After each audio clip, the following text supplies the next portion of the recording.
KF-21 전투기 이륙 독일 공군 수직이 착륙 기능 없는데 항모 함재기로 KF-21 해가 바뀌어도 국내 방산 기업의 수주 행보는 계속되고 있습니다. 최근에는 국산 전투기 KF-21C 제1호기가 역사적인 첫 초음속 비행에 성공하기도 했는데요. 이러한 여세를 몰아 올해도 지난해와 맞먹는 수출 성과가 예상되고 있습니다. 이번 방산인사이드 시간에 좀 더 자세히 살펴보겠습니다.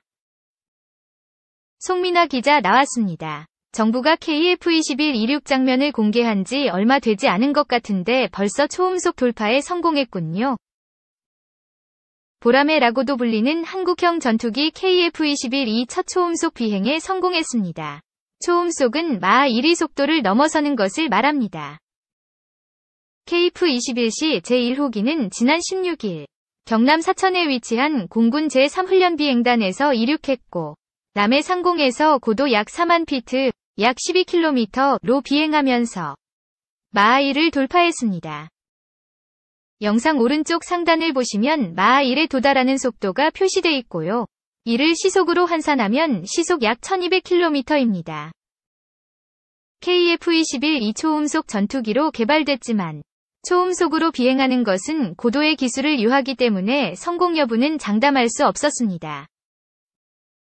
하지만 CJ1호기는 1시간 가까이 비행하면서 3차례의 초음속 비행 시도가 있었고 모두 성공했습니다. 물론 전투기로서 빠르면 임무 수행에 좋을 것 같다는 추측은 되지만 초음속을 돌파했다는 것이 어떤 의미를 지니고 있는 건지 잘 모르겠거든요. 개인적으로도 궁금해서 취재해보니까 전문가들은 크게 두 가지 부분에서 의미가 있다고 평가합니다. 먼저 국산 전투기 개발 기술이 진일보했다는 데 의미를 부여했습니다. 초음속으로 날게 되면 비행체 주위의 공기에는 충격파가 생성됩니다. 이 충격파를 전후로 공기의 성질이 급격히 변화하기 때문에 일반 비행보다 혹독한 환경에 놓이게 됩니다. 즉, 초음속 구간에서 내구성이 약하다면 기체가 버텨내질 못하기 때문에 일반적인 비행기보다 더 앞선 기술력이 필요하다는 거죠. 전 세계적으로 초음속 기체를 제작할 수 있는 곳이 7개국에 불과한 것도 바로 이러한 이유에서입니다. 국내 기술로 제작되고 있는 KF-21이 조만간 양산에도 성공할 텐데요. 그렇게 되면 우리나라는 세계에서 8번째로 초음속 전투기 생산국 반열에 오르게 됩니다. 참고로 KF-21에는 한국항공우주산업 KAI의 기술력이 대거 투입됐고요. 첫 초음속 비행은 KAI 소속 이동규 수석이 조종관을 잡았습니다. 그만큼 세계에서 우리나라의 전투기 제작 기술을 인정받겠군요. 또 다른 의미는 어떤 것이 있나요? 스텔스 성능을 갖춘 현대적인 전투기인 4.5세대 전투기를 만들었다는 점에서 의미를 찾을 수 있습니다. 참고로 현존하는 최신 전투기 기술은 미국이 보유한 5세대 스텔스 전투기입니다. 기술력의 차이 때문에 KF-21은 100% 완벽한 스텔스 기능은 갖추지 못하면서 4.5세대로 분류되긴 했지만 AESA라고 부르는 최신 의상 배열 레이더를 탑재한다는 점과 한국산은 물론 다양한 외국산 미사일로 무장할 수 있다는 점 등을 내세워 5세대 전투기에 버금가는 것으로 평가받습니다. 미래 전장에선 적의 레이더 탐지에 노출되지 않고 전투기가 가진 다양한 무장을 활용해 공중에서 적을 제압하고 지상의 목표를 정밀하게 타격할 수 있는 KF-21과 같은 전투기가 표준이 되기 때문에 자주 국방의 의상을 높일 수 있는 계기도 마련된 셈입니다. KF-21이 이렇게 양산에 성공한다면 해외 시장 개척에 나선 국내 방산 품목의 의상도 높아지는 것 아닌가요? 업계를 취재해보니까 이번 KF-21 초음속 시도에 모두 성공하면서 글로벌 시장에서 팔리고 있는 국산 전투기의 인기도 높아졌습니다.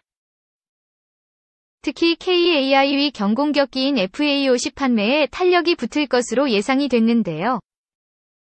지난해 7월 KF-21 시험 비행에 성공한 이후 기존에는 수요가 없었던 중유럽과 아프리카, 중동 국가 등에서 FA-50에 대한 구매 문의가 많아졌다고 합니다. FA50은 가성비가 뛰어나다는 평가를 받고 있지만 대부분 검증된 기종을 도입하고 싶어 하기 때문에 신시장을 개척하기가 쉽지 않습니다. 그런데 이번 KF21위 비행 성공으로 간접적으로 FA50위 기술력도 검증받은 셈이라 앞으로 수출국가 다변화에도 청신호를 밝히고 있습니다. 다만 KF21이 양산 단계로 가기까지 아직 넘어야 할 산이 남았습니다. 오는 2026년까지 시연비행만 2200여 회를 더 거쳐야 하고 대당 가격이 1천억 원이 넘는 고가이기 때문에 체계 개발을 마칠 때까지 천문학적인 비용이 들어간다는 부담도 있습니다. 이 개발 과정을 잘 마치는 것이 K방산의 의상을 높이는 우선 과제로 볼 수 있습니다. 올해 초부터 우리 방산 기술의 순항 소식을 전했는데요. 지난해에 이어 올해 방산 수출도 대박 행진을 이어갈 수 있을까요? 지난해 4분기까지 국내 방산 기업의 수출 규모는 25조 원가량 달성한 것으로 집계됐습니다. 큰손 폴란드가 중요한 역할을 했는데요.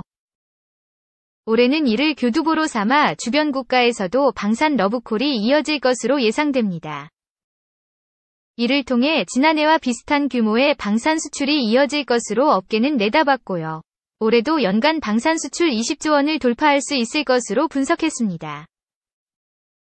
세부적으로는 올 초 현대로템의 경우 노르웨이 전차 도입 사업에서 2조 원 규모의 K2 전차 수주를 노리고 있습니다. KAI는 말레이시아의 최대 2조 원 규모의 FA50 수출 계약이 마무리 단계에 접어들면서 상반기 중으로 수주를 확정지을 것으로 전망됩니다.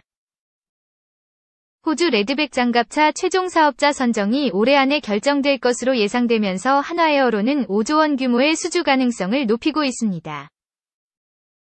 이 밖에 콜롬비아의 FA50이나 이집트의 K2 전차, K9 자주포 도입 논의가 활발하게 이뤄지고 있어 새로운 시장에서 수주 가능성도 높아지고 있습니다.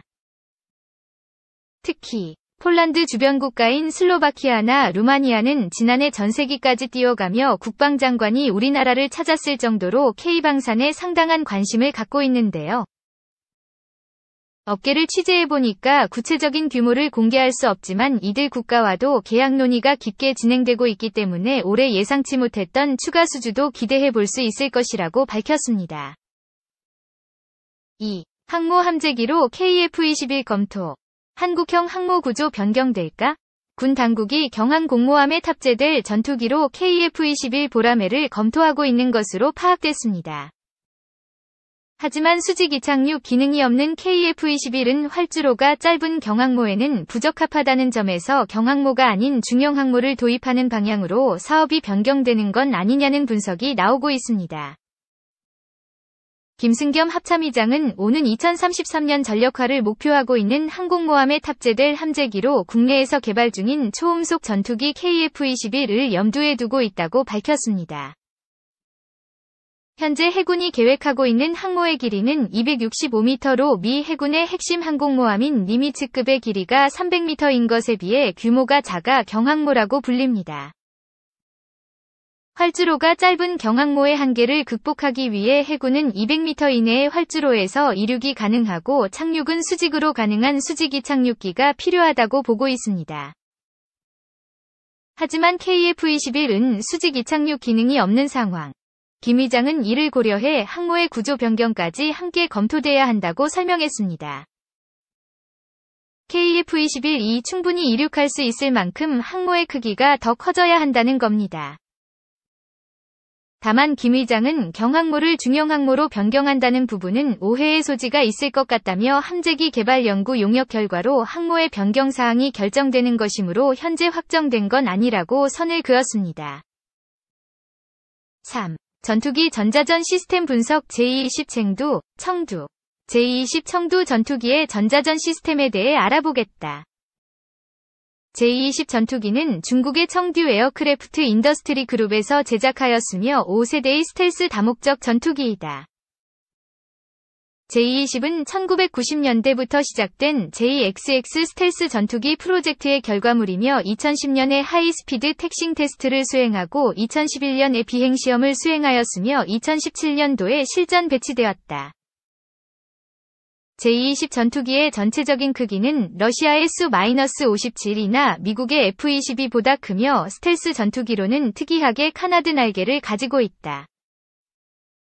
J-20 전투기의 센서나 특히 전자전 시스템은 알려져 있지 않고 인터넷상에도 정보가 거의 없어서 대부분의 얘기는 개인적인 추측임을 미리 말해두겠다. J-22 센서와 전자전 시스템으로 추측되는 부분을 다음에 큐터웨이를 보고 하나씩 알아보겠다. 구글링으로 다운받은 위에 J-20 큐터웨이도 많은 부분 이상한 정보들이 있으나 그래도 하나씩 살펴보겠다. 먼저 J-22 레이더는 큐터웨이 상으로 이번에 해당하며 타입 1475 KLJ5로 알려져 있고 AESA 레이더이다. 이 레이더의 개발은 NRIT 포틴스 인스티튜트에서 개발하였으며 약 1856개의 T-R 모듈로 안테나를 구성하고 있다고 한다. 확실하진 않지만 인터넷상에서는 최대 탐지거리가 약 370km 정도 되며 NCTR 모드를 갖는다고 한다. NCTR 기능은 다른 센서의 도움 없이 레이더가 표적의 종류나 타입을 식별하는 기능이다. 레이더 전파가 표적의 제트 엔진에 부딪혀 반사될 때에 전파 변조가 발생하며 이를 잼이라 부른다. 이 잼을 통해 엔진의 타입을 식별하게 된다. 개인적으로 이 기능의 핵심은 잼을 수신하고 식별하는 기능보다는 다양한 엔진에 대한 잼 데이터베이스를 구축하는 것이라 생각된다. 위의 그림에서 옆에 레이더는 KLJ7 AESA 레이더이며 소문에 의하면 앞으로 J-20 전투기에 탑재될 가능성이 있는 레이더라고 한다.